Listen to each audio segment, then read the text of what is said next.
So what we're going to do now is we're going to talk about how to do some annotation using smart text. I have a project here. It's got some line work, and I've got utilities in here for storm, sanitary, some other gas, electric, water, and then some curb lines and flow lines for that I want to label up with some slopes and elevations.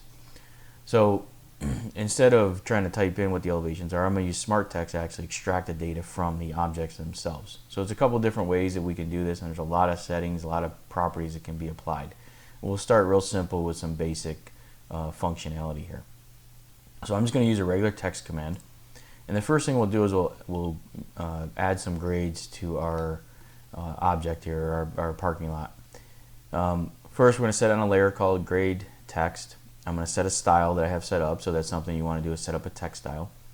You can set the justification, so I'm just going to choose top left, and I'm going to set it to a height of 2. It's 2 units, ground units, and my rotation is going to be 90, and I can change that anytime. So if we want to rotate it at 40 or align it to a line, I'll show you how we do that. I'm not going to worry about the width or the obliquing angle. In this case, I can put a leader, and I'm going to choose a leader with spline, no arrow. It's just going to, that way it's going to put a point off of this. So the text, you could type in whatever you want, or go into the ellipse button here and open the text editor. So the first thing we'll do is we'll start with the bottom of curb, and I'll put a colon, and then I'm just typing that in, and then for the elevation itself, I want it to come from the object. So I'm going to go to Insert Smart Text, and I'm going to choose this property called line elevation. So this way I can use this anywhere along this this line here. The extraction property, so it's going to get the elevation from where the leader point is, and I'm choosing not to display a suffix. You can see that I can choose from text insertion point or object, but we want leader in this particular case. I'm going to click OK. And I could come down here and put in the top back of curb, but I'm going to show you how we're going to add that later. So I'm going to click OK. It's going to ask me for the line, so I'm using the object that I want to select the data or extract the elevation from, and then the leader point. So the leader point I'm going to snap to this corner. So you can see it picks up an elevation, and that's the elevation of that particular corner. So depending on where I put my text, you can see it's dragging the leader. I'm going to show you what we can do with those leaders later. If I want to align this, I can come over here and change the rotation. So maybe I want it to be aligned from here to here. And then when I go back to the insertion point, you can see now it's lined up along that particular spot. So I can drop this in, in any of these locations here. All right. So I can do this. And then I can come in and let's say I want to put the top of curb in there now. Well, I can just come in here and change this to top of curb and click OK. This particular line though is going to be the top back of curb here, and the leader point is going to be this elevation, and I'm going to drop that in here.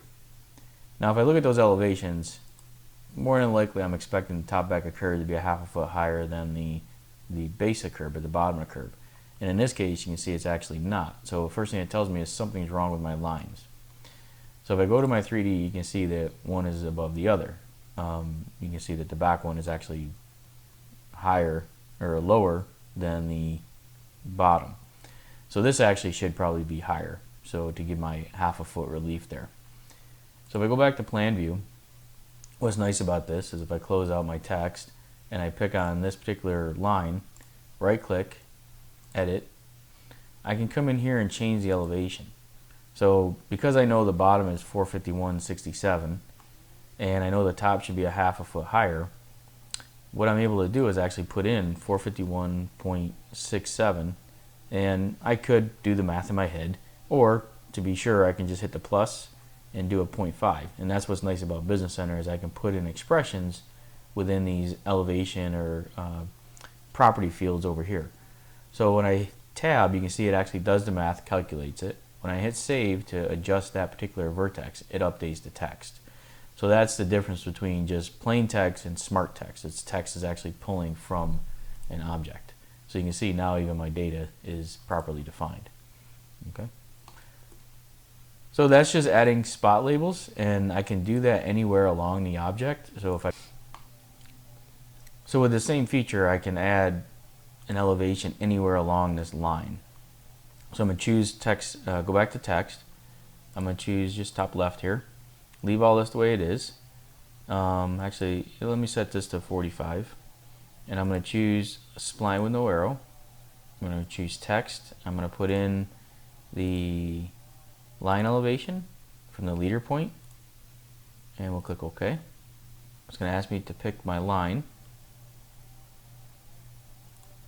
It's going to ask me to pick my leader point. So if I pick here, let's say, I can drag this out and put in that spot elevation, or I could put it over to this side over here. I could do the same thing, you know, along that line. So it's asking me for a leader point again. I can snap to this point, and I can drag that over to here as well. If I want to align it to the line, it's just changing the angle. So I could come in here and say I want it to go to this direction. So I'm just going to snap to the end of this point here. Sets that angle.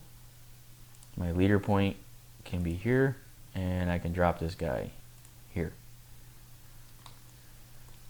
So again, I can work on that. I can have bottom of curve, put a prefix in front of it, edit it in the text, and work my way around doing all the bottom of curves and come back and do the top. I can also come in and do something else, which is we'll do no leader, and I can add the slope of the line. So I'm going to come in here and I'm going to change this, and in this case I'm going to use the object based property. The object is going to be the line, and the code, and these are some smart text codes which you can download from the below the video. There's a PDF that has all the smart codes. So I'm going to put in S%, that's the code for slope percent. I'm going to add that.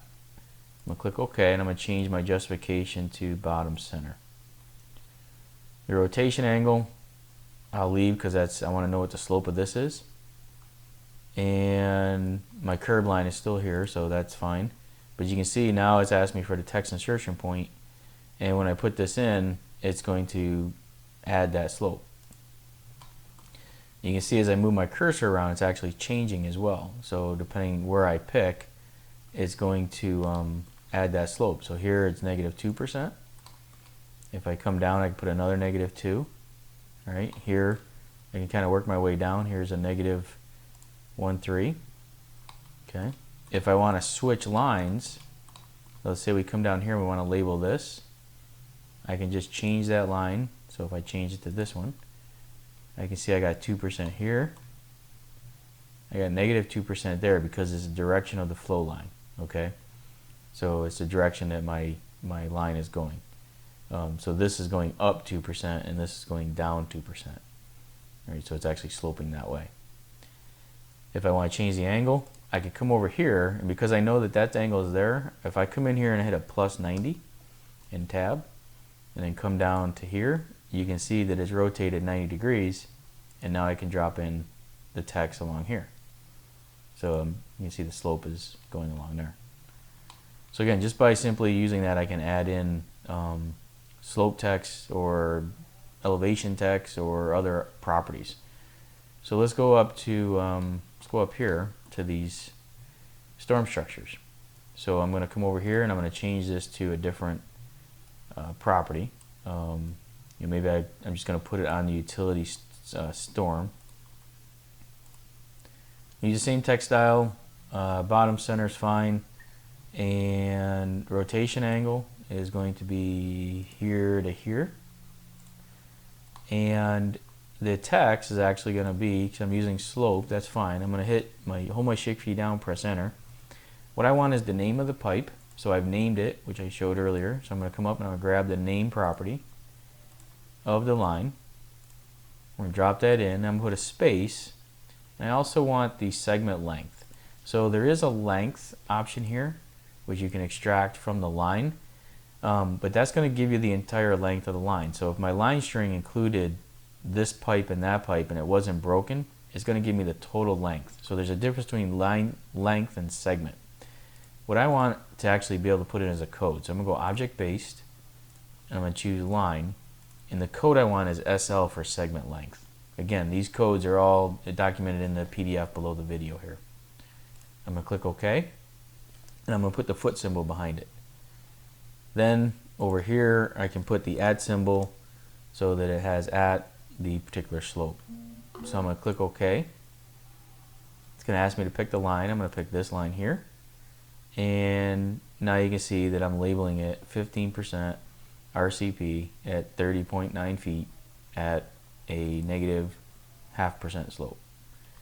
And I could come over here and do the same thing on this one. So I can pick this line. Now I need to rotate this, so I'm just going to use the rotation, and I'm just going to arbitrarily pick here and pick here to get the rotation proper, and I can drop that guy in there. So now I got 24-inch RCP with the pipe and the slope. So again, it's just a matter of manipulating the smart text, manipulating the layers, manipulating the rotation angle and the height to get this the way you want. But it's pretty quick once you start going through it and understanding the properties. The key is understanding the smart text properties of which ones you want to choose. You can see there's elevation, there's station offset, there's all kinds of different options. Surface elevation, surface slope, project information, so on and so forth. So there's a lot of data that can be extracted from the objects in Business Center.